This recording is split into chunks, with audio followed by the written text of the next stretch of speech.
Hello, and welcome to Wesley United Methodist Church of Trenton, Missouri. Our church is located at 113 East 9th Street, which is on the corner of 9th and Washington in Trenton, Missouri.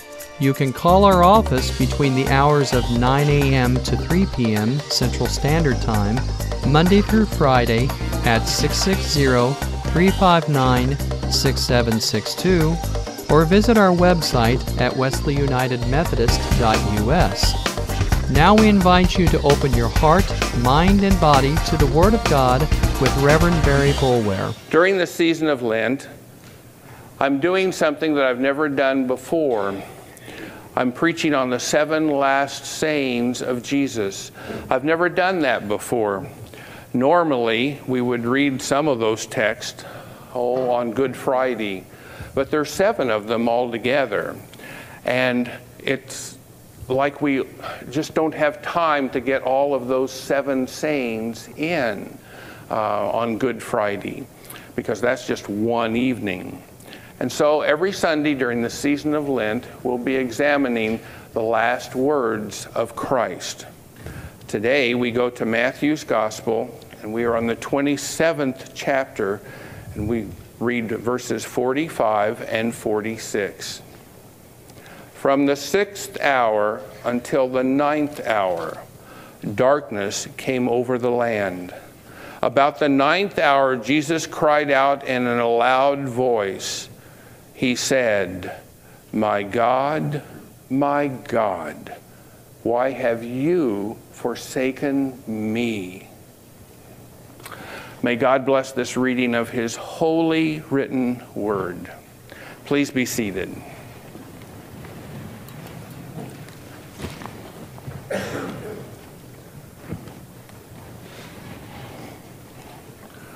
The story goes that Gertrude Stein was near the end of her life, and they called her family and her closest friends into her bedside. As she was breathing each breath, the devoted family and friends thought that maybe each breath would be the last that she would have. And then suddenly, she rose up in her bed, and she opened her eyes, and she said, "What's the answer?" And then she laid back down in her bed. And everyone right at that moment thought, she is leaving us now.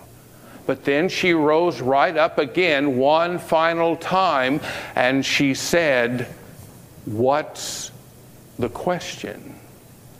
And then she laid back down and left this earth. Final words. We place a high importance on a person's final words.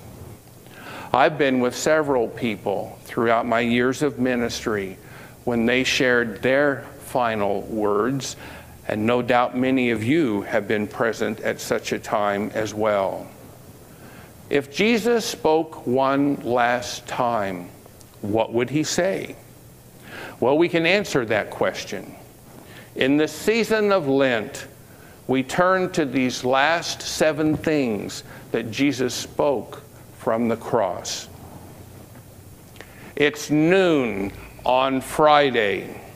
There is a strange darkness that has covered the sun.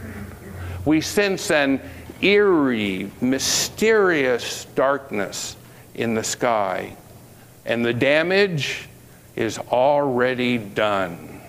Jesus is on the cross. The nails have been driven in. The crown has been set in place, and the scourging that went on through the night is finally over. And now the man on the cross speaks. my God, why have you forsaken me?"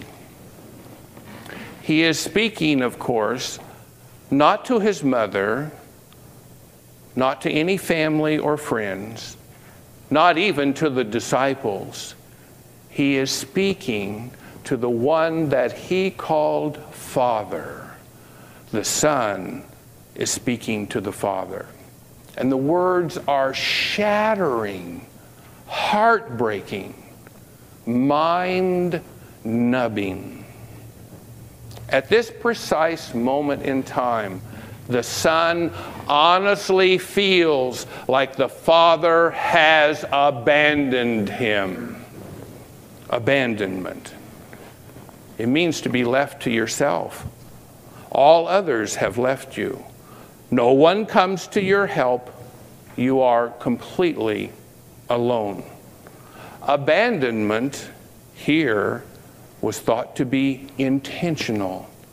The Father has intentionally not come with attending angels. The Father did not simply forget the Son, nor did he momentarily overlook the Son. The Son has been forsaken. This kind of abandonment is intentional. Nothing here is accidental. Not since the Son was a tiny infant has he been so completely helpless as he now hangs there on the beams of wood. In his helplessness, the Son feels that the Father has walked away. It doesn't matter where the Father has gone. It doesn't even matter if the Father hasn't gone away. All that matters is that the Son is completely helpless, and he cries out to his Father, and the Father is silent. And the absence of that Father in the heart of the Son is surely the greatest pain of all. It's as if the man on the cross is looking upward and asks, "How can you do this?" The mother still stands at the foot of the cross. The same mother who herself once trusted the impossible truth which came from the one that her Son calls Father. That Father never abandoned her. But at this precise moment in time, the one called Father has forsaken his one and only Son. What word can describe the tragedy of it all? Horrifying? Overwhelming? Excruciating? Senseless? Unjustifiable? Cruel? Hellacious? Such words attempt to describe the indescribable, and all words fail to express the depth of despair in the heart of this Son.